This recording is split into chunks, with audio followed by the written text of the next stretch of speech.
Hi everyone, Assalamu alaikum. Welcome back to my YouTube channel. Hope you all are doing well. Today I came with another video on political institutions. So if you are new on my channel, please subscribe and press the bell icon so you cannot miss any of my video. Thank you. Let's move toward the topic. The topic is political institutions. सबसे पहले हम ये जान लेते हैं कि political science है क्या. What is political and what is institution. So the first and foremost thing is political science. Political mean politics. That's derived from a Greek word which is polis. Polis mean a city state. पुराने ज़माने में political science की जो ये origin है ये Greece से शुरू हुई है. ग्रीस तो वहाँ पर छोटे छोटे स्टेट बने थे और छोटे छोटे इसलिए थे ताकि वो अच्छी तरह से वो उसे एडमिनिस्ट्रेट कर सके. तो पहले उन वहाँ से इसकी ओरिजिन हुई है और उन्हीं छोटे छोटे स्टेट्स को बोलते थे city states. So it's basically derived from a Greek word polis which means city states. Now political science is basically the study of state and government. State has four elements: land, population, government and sovereignty. While government on the other hand has three organs: legislature, executive and judicial.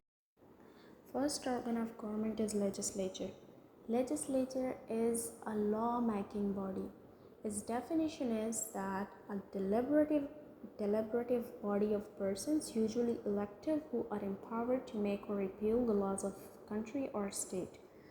Legislature का मतलब है मुक़न्नना. ये एक group of people है, सोची समझी group of people जिसको elect किया गया है और उन्हें ये इख्तियार दिया गया है कि वो लॉज बनाए, लॉज को रिपील करे और लॉज को अमेंड कर सकते हैं किसी भी कंट्री और स्टेट के. ये जो ब्रांच ऑफ गवर्नमेंट है इसके पास जो एनेक्टमेंट का पावर है ये डिफरेंट है from executive and judicial, other जो टू ब्रांचेस ऑफ गवर्नमेंट है. अब लेजिस्लेचर के फंक्शंस पे आता है कि लेजिस्लेचर लॉ मेकिंग करता है, लॉज को पास करता है, लॉज को अमेंड भी कर सकता है, लॉज को रिपील भी करता है और ये हुकूमत के काम के ज़राए को आगे पहुंचाता है और ये गवर्नमेंट की पॉलिसी की स्क्रूटनाइजेशन भी करता है, उसकी एडमिनिस्ट्रेशन की भी छानबीन करता है, गवर्नमेंट की पॉलिसी की भी छानबीन करता है. ये इंपॉर्टेंट फंक्शन है लेजिस्लेचर के. अब लेजिस्लेचर का जो ये लॉ मेकिंग का प्रोसेस है हम इसको कहते हैं लेजिस्लेशन. लेजिस्लेचर से जो लॉज बन के बाहर आती है उसको कहते हैं स्टैट्यूट्स, एक्ट्स और लॉज. अब लेजिस्लेचर में हर किस्म के लॉज बनते हैं. लेजिस्लेचर के अंदर हाउसेस होते हैं, मतलब अगर किसी भी लेजिस्लेचर के अंदर एक हाउस है तो हम उसको कहेंगे यूनिकैमरल लेजिस्लेचर.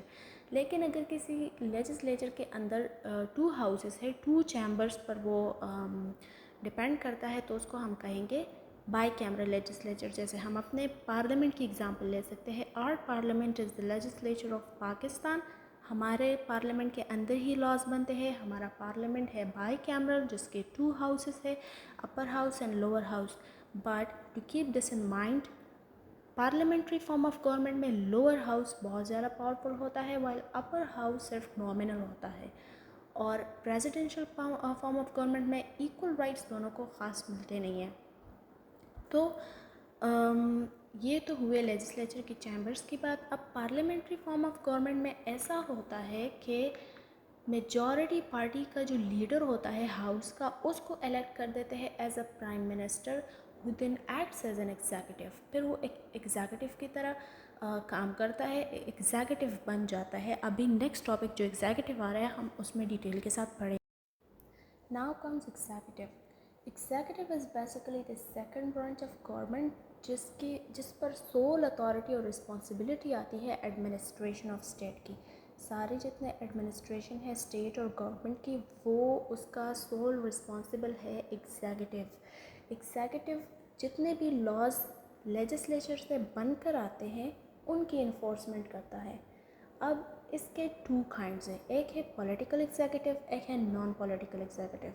पॉलिटिकल एग्जीक्यूटिव में आते हैं हमारे पास prime minister and his cabinet, while non political executive में आते हैं ब्यूरोक्रेसी। पॉलिटिकल एग्जीक्यूटिव इलेक्टिव होता है, इलेक्शन के थ्रू आता है, और नॉन पॉलिटिकल एग्जीक्यूटिव अपॉइंटमेंट्स के थ्रू आता है, वो ऑफिशियल्स होते हैं। अब है हमारे पास मेंबर्स ऑफ एग्जीक्यूटिव। एग्जीक्यूटिव के जो मेन मेंबर्स हैं वो कौन से हैं? Head of the government. Parliamentary form of government में लेजिस्लेचर और एग्जीक्यूटिव एक दूसरे के साथ इंटरडिपेंडेंट और इंटरकनेक्टेड होते हैं, वो एक दूसरे के बगैर कोई डिसीजन नहीं ले सकते। तो हेड ऑफ़ द गवर्नमेंट होता है प्राइम मिनिस्टर और हेड ऑफ़ द स्टेट होता है प्रेसिडेंट। लेकिन प्रेसिडेंशियल फॉर्म ऑफ गवर्नमेंट में इसके अपोजिट होता है, लेजिस्लेचर और एग्जीक्यूटिव दोनों इंडिपेंडेंट बॉडीज़ होती है, और हेड ऑफ़ द स्टेट और head of the government both president होता है। ये राइट, ये पावर सिर्फ प्रेसिडेंट के पास है। जैसे कि हम यूएसए का जो फेडरल सिस्टम है, फेडरल प्रेसिडेंशियल सिस्टम है, उसकी एग्जांपल ले सकते हैं। और in this regard we can take example of unitary parliamentary form of government of United Kingdoms. दूसरा जो मेंबर है इसका वो है फॉरेन मिनिस्टर। फॉरेन मिनिस्टर क्या करता है? वो ओवरसी करता है स्टेट्स एम्बेसडर को, वो मैनेज करता है, डिटर्मिन करता है फॉरेन पॉलिसी को। ये फॉरेन मिनिस्टर की रिस्पॉन्सिबिलिटी और उसकी ड्यूटी है एग्जीक्यूटिव में। थर्ड जो इसका मेंबर है, मेन इसके जो टॉप हम कहेंगे पिलर्स ऑफ एग्जीक्यूटिव, वो ये है। थर्ड वन उसमें है commander in chief. Commander in chief क्या करता है? commanding the state's armed forces and determining military policy। जितने भी डिफेंस का काम है, जितने भी आर्म्ड फोर्सेस है, जितने भी मिलिट्री पॉलिसी है, उसको कौन मैनेज करता है? Commander in chief. अब जो लास्ट हमारे पास ऑर्गन है गवर्नमेंट का, वो है जुडिशरी। जुडिशरी लॉ एडजुडिकेशन करता है, इंटरप्रिटेशन ऑफ लॉज करता है, इंटरप्रिटेशन ऑफ कॉन्स्टिट्यूशन करता है, और रॉन्ग डूअर्स और लॉ ब्रेकर्स को पनिश करता है।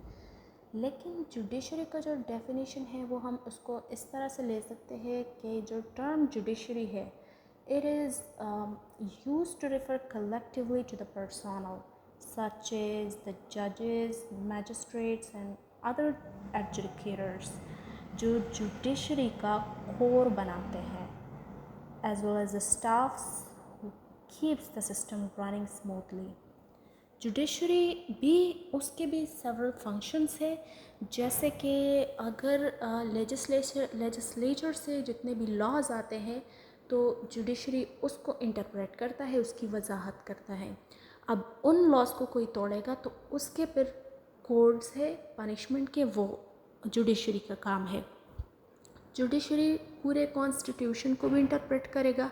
अगर कॉन्स्टिट्यूशन में कोई एक ऐसा पॉइंट है जो अनकॉन्स्टिट्यूशनल है, that is against the constitution, तो जुडिशरी उसको नल एंड वाइड करेगा, उसको ख़त्म करेगा। सिविल जुरिस्डिक्शन में ऐसा होता है कि जुडिशरी के पास थेरी में, इन थेरी कोर्ट्स के पास ये राइट है कि वो इंटरप्रेट कर सकते हैं, but they are prohibited from creating the laws. While socialist law में प्राइमरी रिस्पॉन्सिबिलिटी है जुडिशरी की कि वो इंटरप्रिटेशन करे लेजिस्लेचर की। अब ये सिस्टम जो है ये यूएस, फ्रांस और पीपल्स रिपब्लिक ऑफ चाइना में सब में से डिफरेंट है। यूएस में हमारे पास जो फाइनल अथॉरिटी है जुडिशरी की, वो सुप्रीम कोर्ट की है। वहाँ पर एपेलेट जुरिस्डिक्शन होती है, लेकिन फाइनल जो हमारे पास डिसीजन आता है वो यूएस का होता है। ऐसे तो यूएस डिस्ट्रिक्ट कोर्ट्स भी है जिसमें एपेलेट जुरिस्डिक्शन हो सकती है, लेकिन जो फाइनल कोर्ट ऑफ अपील है वो है सुप्रीम कोर्ट। और फ्रांस में फाइनल अथॉरिटी है इंटरप्रिटेशन ऑफ लॉ की काउंसिल ऑफ द स्टेट। उनका जो फाइनल इंटरप्रिटेटर है वो काउंसिल ऑफ स्टेट है। पीपल्स रिपब्लिक ऑफ चाइना में है national people's congress. So this was all about the political institution. I hope you will understand this. If you are interested in my lectures, please do subscribe my channel and press the bell icon, and please suggest me another topic for the lecture in the comment section.